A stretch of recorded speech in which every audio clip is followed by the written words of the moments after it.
Hello friends, आज आपण बघणार आहोत IGBT टेस्टिंग यूजिंग मल्टीमीटर्स आणि त्याचे टर्मिनल्स आपण बघणार आहोत. तर सर्वात पहिले हा गेट आहे, हा कलेक्टर आहे, हा ॲमीटर आहे.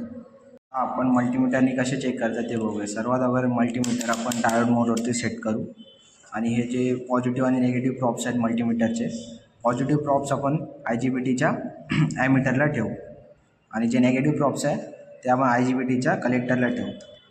तर अशी रीडिंग शो होते आपल्याला. ही रीडिंग कशाची आहे? डायोडची आहे.